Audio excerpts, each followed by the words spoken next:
So, hello guys. So, for today's vlog, samahan niyo ako mag-unbox. So, yun guys. Alam niyo naman guys, na mahilig talaga ako magbasa. At ito yung binasa ko. So, may isa pa ako dun guys. Wait lang. So, ito yung isa guys. Purple Eyed Princess. Hindi ko pa ito natatapos guys. Pero nakalahati ko na to. Dalawa lang guys yung libro na nababasa ko lang. Naboboring na ako. Nagpamili ako kay mama.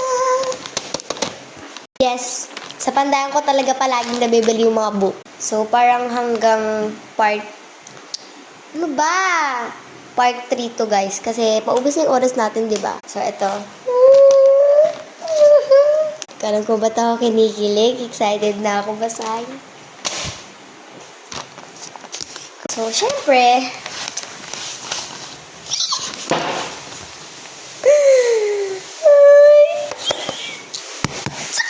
Kinikilig ako. So, part 2 na lang dahil kinikilig ako.